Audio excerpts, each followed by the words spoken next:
Hi everyone, good evening. कैसे हो? बढ़िया।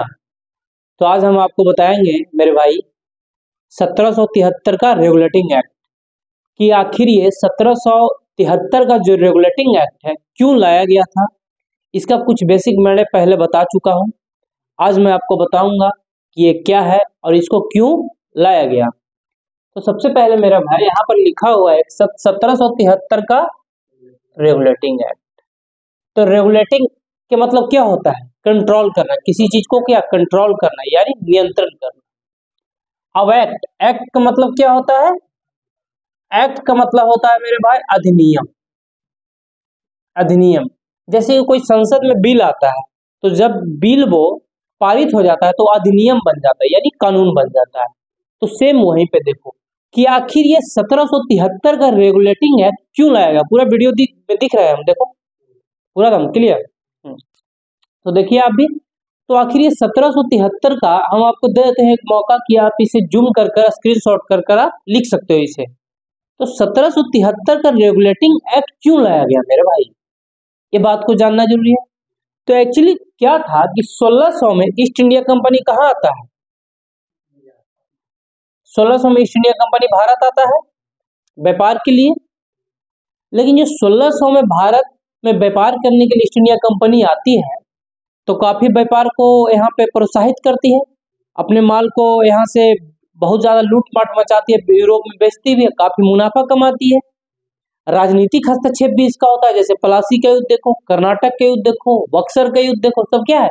राजनीतिक हस्तक्षेप हो जाता है। तो अब कुछ वहां पे पूंजीपति वर्ग उभर कर आते हैं। क्या पूंजीपति? जैसे पूंजीपति कहने का मतलब है, समझ में आ रहा है ना? पूंजीपति कहने का मतलब जैसे कि वहां पे सिर्फ ईस्ट इंडिया कंपनी व्यापार करती है पहले, सिर्फ मतलब एकाधिकार किसको प्राप्त है? ईस्ट इंडिया कंपनी को। तो ब्रिटिश के लोग के पास कुछ पैसा बढ़ता है तो कहते हैं भैया भारत जैसा देश इतना अपार संसाधन वाला है, उसे आप एक मुट्ठी भर कंपनी के हाथों छोड़ दोगे आप? ये संभव है? पॉसिबल है? नहीं, मत छोड़ो, क्योंकि और को भी मौका मिलना चाहिए। और दूसरा, अगर कंपनी अमीर ज्यादा हो जाता है तो कहीं ना कहीं उसका संसद में पार्लियामेंट में हस्तक्षेप हो जाएगा। जैसे कि देखो जो अडानी बर्का समूह है, अडानी बर्का समूह 90% मीडिया में उसका हस्तक्षेप है। क्या उसका इन्वेस्टमेंट है? तो मीडिया किसके मुताबिक काम करेगा? अडानी के मुताबिक, अंबानी के मुताबिक। तो सेम वही है कि अगर पैसा बढ़ जाएगा तो कहीं ना कहीं सरकार में इसका इंटरफेरेंस, हस्तक्षेप ज्यादा हो जाएगा, कहीं ना कहीं सरकार को नियंत्रण करने लगेगा। और दूसरा बात में है मेरे भाई कि जो कंपनी का मालिक है सीओडी, वो गरीब होते जा रहे हैं। क्या होते जा रहे हैं? गरीब। और जो कंपनी का अधिकारी है जैसे कि रॉबर्ट क्लाइव वगैरह बहुत ज्यादा अमीर हो चुका होता है। ये संशय वाला बात नहीं है कि कोई अगर बैंक में मैनेजर है एग्जाम्पल तो गरीब होते जा रहा है और चपरासी अमीर होते जा रहा है, तो कुछ तो बात है ना। तो सेम वही तो कहता है भैया इसको आप कुछ करो। तो 1600 से जो 1773 के 1600 से मान लो 1772 तक जो रूल करती है, कौन करती है? वहां पे ईस्ट इंडिया कंपनी। और इसमें संसद का हस्तक्षेप नहीं रहता है।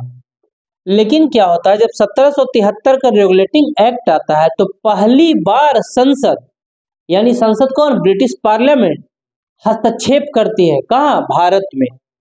किसके मामले में? ईस्ट इंडिया कंपनी के मामले में, कि भैया अब आप पे कुछ नियंत्रण स्थापित किया जाएगा, यानी आप अपना मनमानी नहीं कर सकते। तो देखिए यहाँ पे लिखा हुआ है कि स्वयं ब्रिटिश सरकार एवं ब्रिटिश कंपनी के बीच था। मतलब ब्रिटिश सरकार कौन? ब्रिटिश पार्लियामेंट और ब्रिटिश कंपनी के बीच विवाद था कि भारत जैसे अपार संसाधन वाले देश को एक व्यापारिक कंपनी की कृपा पर छोड़ा जा सकता है? पूछ रहा है सवाल, तो कह रहा है नहीं, तभी तो हस्तक्षेप करता है ना। समझ में आया? यस या नो? आ गया। ब्रिटिश सरकार कंपनी की गतिविधियों का निरीक्षण करना। ब्रिटिश कंपनी भारत में ब्रिटिश सरकार के द्वारा की गई संवैधानिक बगैर के शासन का मतलब बिना संवैधानिक आधार का शासन कर रही थी पहले 1772 तक। पार्लियामेंट हस्तक्षेप नहीं करती है, लेकिन 1773 में क्या है? पार्लियामेंट हस्तक्षेप करती है। बात को समझा? यस या नो? यस। अब यही कारण क्या है मेरे भाई कि 1773 का रेगुलेटिंग एक्ट लाया जाता है। पहली बार क्या नियंत्रण स्थापित किया जाता है और हस्तक्षेप किया जाता है किसके मामले में? ईस्ट इंडिया कंपनी के मामले में। कोई ना समझ में आए तो जरूर बोलो, कोई ये वीडियो चल रहा है उसका अलग बात है, ना समझ में आए यहाँ पे बोलो, क्योंकि हम तुम्हारे लिए हैं, वीडियो के लिए नहीं है। तुम है तो क्लास है, बात को समझा? मेरा मतलब यह है कि पहले स्टूडेंट खुश हो जाए। समझ में आया पूरा या ना?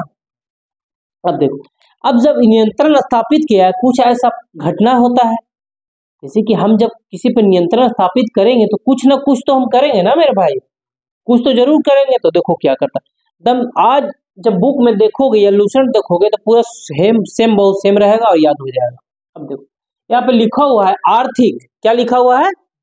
वित्तीय एवं सैनिक खर्च वार्षिक वितरण संसद के समक्ष प्रस्तुत करे। अब देखो ये समझ गया, कहता है भैया जो ब्रिटिश पार्लियामेंट हस्तक्षेप करती है वो कहती है आर्थिक, आर्थिक मतलब क्या? पैसा। वित्तीय मतलब क्या? पैसा जो वित्त कमाता है। बात को, एक सैनिक, सैनिक कितना खर्च हो रहा है, सैनिक पर आप कितना खर्च कर रहे हो? यहाँ तो युद्ध भी लड़ता है ना ब्रिटिश, प्लासी, बक्सर, कर्नाटक युद्ध ही युद्ध लड़ रहा है। तो कहता है कि भैया आप क्या करो, यहाँ पे आप अपना सारा जो जितना इतना टोटल मिलाकर खर्चा करते हो उसका एक साल में हमको विवरण प्रस्तुत करो। जैसे कि मेरे भाई हम ना तुम्हें पढ़ने के लिए भेजे कहाँ? कहीं बाहर, सपोज दिल्ली में पढ़ रहे हो, अब हम पढ़ने के लिए भेजे तुम्हें दिल्ली से मुंबई, या तुम्हारे घर से बाबूजी बाहर भेजे हैं पढ़ने के लिए। तो हम जब भेजे हैं मेरे भाई बाहर पढ़ने के लिए तो कुछ ना कुछ उनको चाहिए ही, कुछ नियंत्रण स्थापित करेंगे। तो कहेंगे भैया आप ना हमको क्या करो बेटा कि रिजल्ट दो। बात को समझा? तो वही सेम केस यहाँ पे कह रहा है कि आर्थिक, वित्तीय एवं सैनिक खर्च। आर्थिक और वित्तीय मतलब समझ लो पैसा, जितना खर्च हो रहा है कितना खर्च, और सैनिक खर्च जितना सैनिक पे आप खर्च करो, लड़ाई में करो, उसका साल भर का वार्षिक वितरण हमें कहाँ दो? ब्रिटेन में दो। एक कागज पर लिख कर इतना इतना खर्चा हो रहा है, हमारे सामने खाका प्रस्तुत करे। खाका का मतलब समझते हो? जैसे कि कोई पेज है और ये पेज पर टोटल खर्चा हुआ माना कि 100 रुपया, अब ये 100 रुपया टोटल खर्चा को लिख कर दे देंगे ब्रिटिश को, पार्लियामेंट को, लीजिए मेरे हुजूर, मेरे पार्लियामेंट, यही मेरा खर्चा है भारत में। बात को समझा? अब 4 सदस्यीय सहायता के लिए लाया जाता है। किसको सहायता के लिए? जो बंगाल का गवर्नर जनरल। तो देखो इसमें क्या है कि बंगाल के गवर्नर कौन रहता है? पहले वारेन हेस्टिंग ने, पहले यहाँ पे 1773 बंगाल का गवर्नर से बंगाल का गवर्नर जनरल किसको बनाया जाता है? वारेन हेस्टिंग को। तो एक नया नियम क्या होता है कि बंगाल के गवर्नर से बंगाल को गवर्नर जनरल बनाया जाता है 1773 के रेगुलेटिंग एक्ट का। दम याद होना चाहिए क्लास में मेरे भाई, दम एग्जाम में देखो तो कि बंगाल के गवर्नर को बंगाल का गवर्नर जनरल कौन सा एक्ट के तहत बनाया गया? 73 का रेगुलेटिंग एक्ट। आर्थिक, वित्तीय एवं सैनिक खर्च के लिए सबसे पहले नियंत्रण स्थापित किया ब्रिटिश पार्लियामेंट द्वारा, कौन सा एक्ट के तहत? क्वेश्चन ऐसे पूछेगा कि सबसे पहले ब्रिटिश पार्लियामेंट भारत में कंपनी के मामले में कब हस्तक्षेप करती है? तो 1773 का रेगुलेटिंग एक्ट। यस या नो? समझ में आया? क्लास का चीज क्लास में याद होना चाहिए कि घर पे सिर्फ रिवीजन हो, रटना ना हो, और रटना ऐसे भी नहीं पड़ता होगा। अब 4 सदस्य गठन किया। एक बड़ा दिलचस्प कहानी है यहाँ पे कि वारेन हेस्टिंग यहाँ पे एक रहता है, बंगाल का गवर्नर जनरल बना दिया जाता है। अब इसको मदद के लिए क्या किया जाता है कि 4 सदस्य, जैसे कि तुम पढ़ रहे हो यहाँ पे सिंगल, अब क्या होगी 4 स्टूडेंट और आ जाएगा। अब तुम कह रहे हो कि सर हमें पढ़ना है 1773 का रेगुलेटिंग एक्ट, तो हम तुम्हारे मुताबिक पढ़ा दिए, लेकिन अब 4 स्टूडेंट और आ गया। पहले कितना है? 1 स्टूडेंट, अब 4 स्टूडेंट और आ गया तो कितना हो गया टोटल? बोलो, इसमें शक पकाने की क्या बात है? 1 और 4 5। डर के मत इतना रहो भाई, दम बोलो बेझिझक, सीखने आए हो यहाँ पे। बात को समझा? हाँ, अगर इसके बाद 5 दिन बाद बोलते हो तो गुस्सा आएगा, रिवीजन करना। अब क्या होता है? 1 और 4 5, मतलब बंगाल का जो गवर्नर जनरल है उसकी सहायता के लिए 4 सदस्य आता है। क्या आता है? 4। तो एक्चुअली होता क्या है देखो यहाँ पे, तब हम समझा देते हैं, ये चीज बुक में नहीं है, हम यहाँ पे समझा देते हैं। अब 1 और 4 5 हुआ, पहले से एक कौन है? वारेन। अब इसके मदद के लिए कौन आता है? 4 कोई और कलर का आता अधिकारी आता है। तो अब क्या है कि वारेन हेस्टिंग अपने मन से कोई बिल पास नहीं कर सकता, अपने मन से कुछ नहीं कर सकता है। क्यों? क्योंकि सपोज 4 1 5 है, तो अब क्या हुआ मेरे भाई कि सपोज 2 कोई आदमी है जो कह रहा है कि ये बिल को पास होना चाहिए, और 3 है जो विरोध में है, यानी पक्ष किसका ज्यादा हो गया, 3 का, तो बिल पास होगा, नहीं होगा। या सपोज 3 इधर हो गया 2 इधर हो गया, तो बिल पास होगा, इधर हो जाएगा, नहीं हो। मतलब कहने का मतलब सब मिला जुला कर वारेन हेस्टिंग अब अकेले काम नहीं कर सकते। तो पड़ा एक स्थिति यहाँ पे खतरनाक हो, ड्यूअल फाइट उसको बोलते हैं। वारेन हेस्टिंग और जो 4 सदस्य रहता है उसमें एक सदस्य के साथ क्या हो जाता है कि उस वक्त कट्टर टाइप का रिवॉल्वर चलता है और सामने रख देता है, कहता है कि जो मारेगा वही जीतेगा। और वारेन हेस्टिंग क्या करता है, उसका नाम भूल रहे, उसको गोली मार देता है। तो दिमाग में लग जाता है, लेकिन उस वक्त का गोली उतना मजबूत नहीं रहता है, तो मर नहीं पाता है। इतना तक हो जाता है, डुअल फाइट बोलते हैं। तो अब यहाँ पे समझ गया या नहीं समझा। अब क्या है, कलकत्ता, इसी के तहत कलकत्ता में सुप्रीम कोर्ट का स्थापना किया जाता है। क्या, और एक मेरे क्या होता है मेरे भाई कि पहली बार कंपनी को प्रशासनिक और राजनीतिक कार्य दोनों का मौका मिलता है। यहाँ पे लिखे नहीं है, लेकिन इसको हम बता देते हैं, स्किप कर गए हम, अभी ध्यान आ गया। प्रशासनिक और राजनीतिक कार्य, प्रशासनिक और राजनीतिक कार्य कहने का मतलब समझ रहे हो। रॉबर्ट क्लाइव के समय क्या है कि जो प्रशासनिक और राजनीतिक काल क्या बांट देता है दोनों को, द्वैत शासन में। क्या, राजस्व का अलग और प्रशासन का किसको दे देता है, नवाब को। लेकिन ईश्वर क्या करता है, दोनों शक्ति अपने आप को ले लेता है। 1772 में द्वैत शासन को समाप्त कर कल पढ़ा था, द्वैत शासन को समाप्त कौन कर देता है, वारेन हेस्टिंग। और प्रशासनिक और राजनीतिक कार्यों का मान्यता वारेन हेस्टिंग को मिल जाता है। दूसरा, जो बंगाल, समझ में आ रहा है या नहीं, अब ये सब याद करवा रहे हैं, जो समझाना था समझ गया। अब दूसरा क्या है कि बंगाल के गवर्नर